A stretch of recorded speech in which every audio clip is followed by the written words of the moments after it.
Welcome to the stage, Nigel Farage.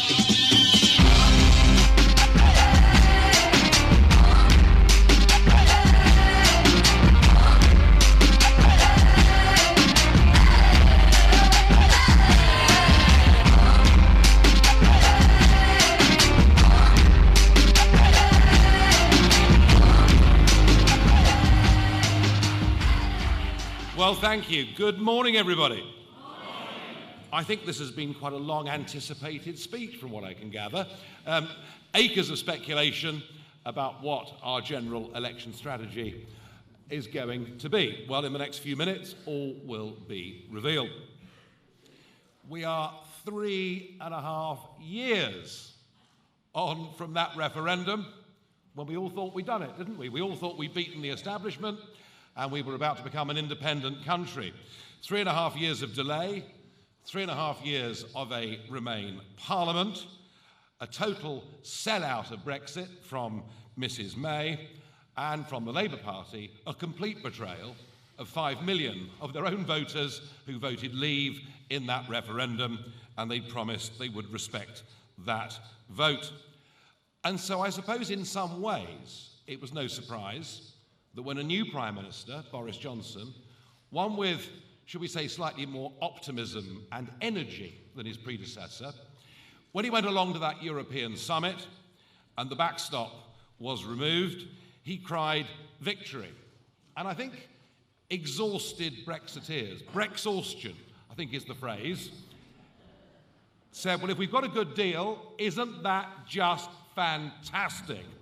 I have to say, I was very, very unhappy with this new EU treaty, with the attached political declaration. And I noticed in the days that followed on that unlike many of those who voted for it, and unlike many of those who praised it and are still today praising it, I actually read it.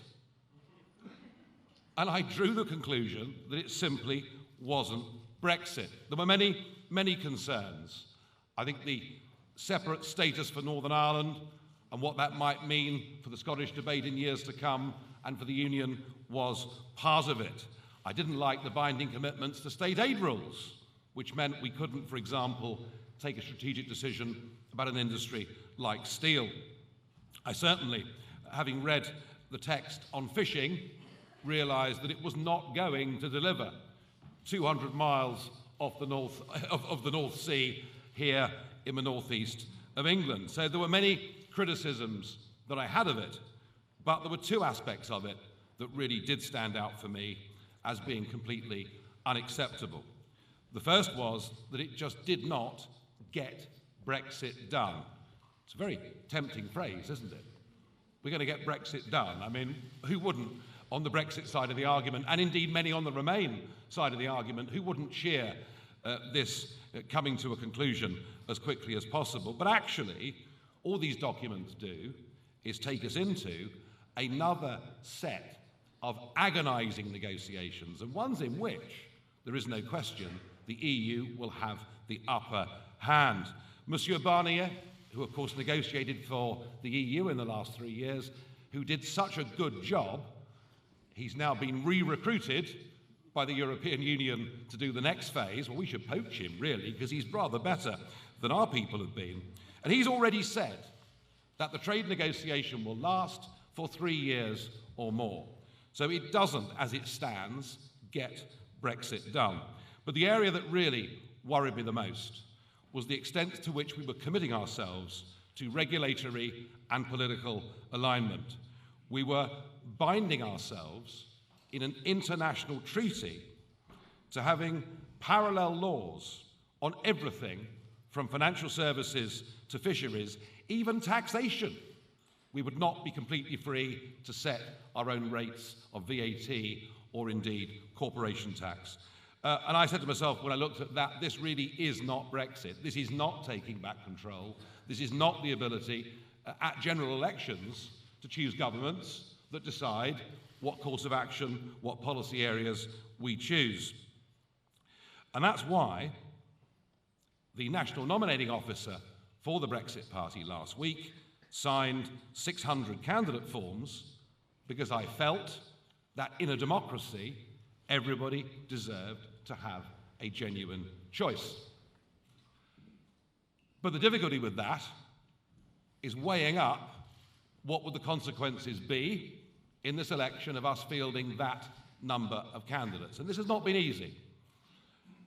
Everybody speculated that it would allow Corbyn to win. I don't believe that, but what I do understand fully is that if we do field 600 candidates, there will be a hung parliament. I think that is by far the most likely outcome, which I think is something that very few people really want. I also realised over the last few weeks, and we saw this through our own private polling, that if we did put up candidates, I had absolutely no doubt that from southwest London down into Hampshire and right out through the Western Corridor, all the way to Land's End, that the effect of us standing would be quite a large number of Liberal Democrat gains.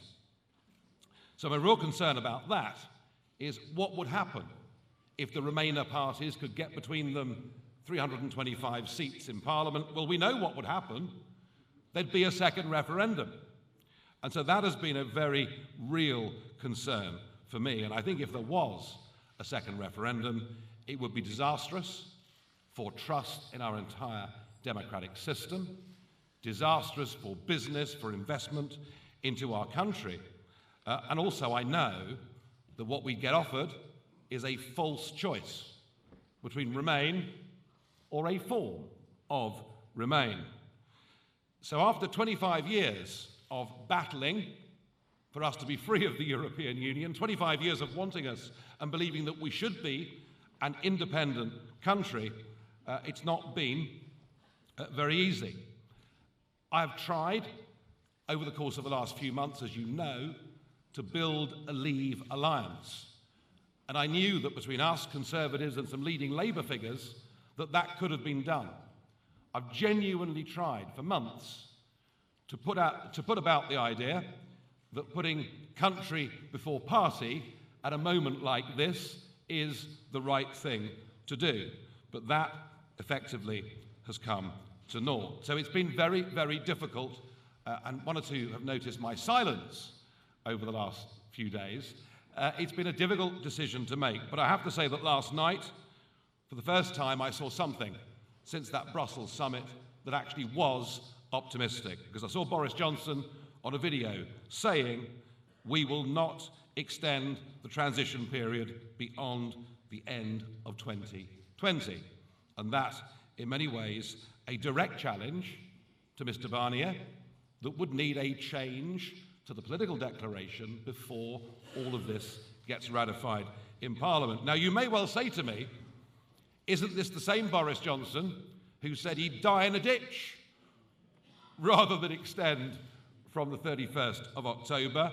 And yes, the issue of trust, the issue of delivery is a very real one, and I'll come back to that perhaps in a few moments' time. But at least it was a clear, unequivocal statement from him that we're not going on beyond the end of 2020. But much more significantly, and really quite unreported on so far today, he said something else that really did matter to me hugely. He said we would negotiate a trade deal, a super Canada plus trade deal with no political alignment. Now, that is a huge change, because ever since Mrs. May's abject speech in Florence, we've been aiming at a close and special partnership with the European Union. We've been aiming actually to stay part of many of its agencies, and Boris last night did signal a very clear change of direction. And I thought to myself overnight, well, that actually sounds a bit more like the Brexit that we voted for. Trade, cooperation, reciprocity with our European neighbours is what we all want. We all want to get on well with our next door neighbours. What we don't want is to be part of their political institutions. And if the Prime Minister is saying he will make sure we are not part of political alignment, that, I think, is a significant step in the right direction. So last night, I weighed up Boris's promises, and is he going to stick to them, against the threat, particularly in the south and the southwest, that we let in a lot of Remainer Liberal Democrat MPs. So the reason I was quiet is I waited until last night to decide, and I will tell you now exactly what we are going to do. The Brexit Party will not contest the 317 seats the Conservatives won at the last election. But what we will do is concentrate our total effort into all of the seats that are held by the Labour Party, who have completely broken their manifesto pledge in 2017 to respect the result of the referendum, and we will also take on the rest of the Remainer parties. We will stand up and we will fight them all. So we're not going to fight 600 seats.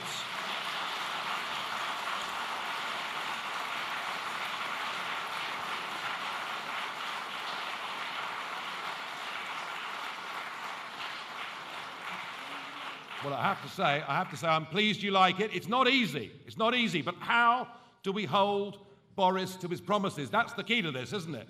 That's the key to whether this strategy actually works. We will expose the fact of Labour's complete betrayal of 5 million of their own voters. I think that's a very, very important thing for us to do.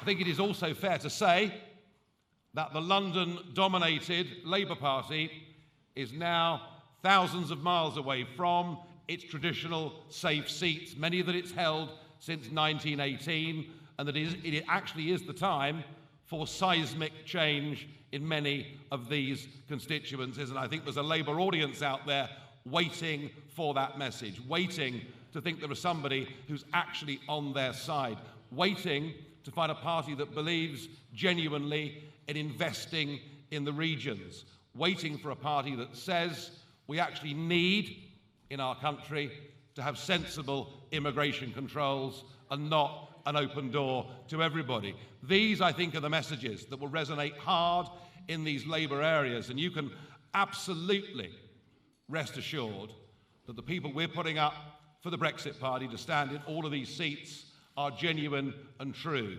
They're doing it not because they want a career in politics, they're doing it because they genuinely want to make a difference to our country.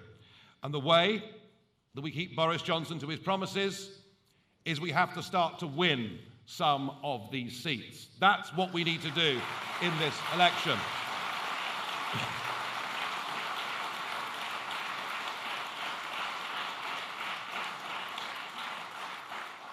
Because when we do that, and we have a Brexit Party voice in Parliament, we're going to keep saying, remember, you told us we were leaving by the end of 2020. Remember, you told us we're not going to have political alignment. And actually, he'll know, just as Mrs. May's vote disappeared in the European elections of this year, the same will happen again if a British Prime Minister breaks firm commitments and promises that are made to the British people.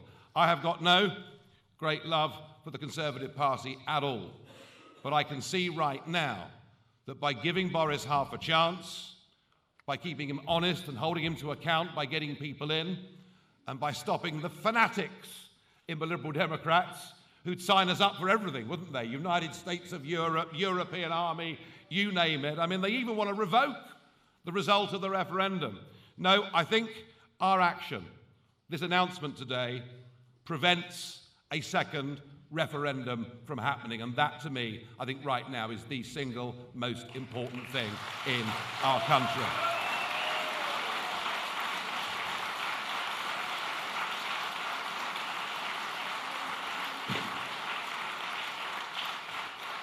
So in a sense, we now have a Leave alliance. It's just that we've done it unilaterally. We've decided ourselves that we absolutely have to put country before party and take the fight to Labour. Thank you very much indeed, everybody. Thank you.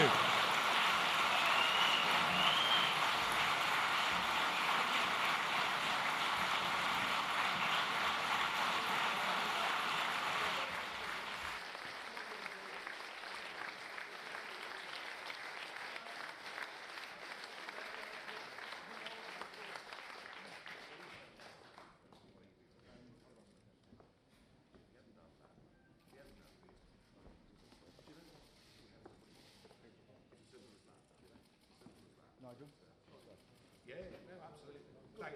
Thanks, everyone. Thank you. Yeah, not easy. Good. Very, very good.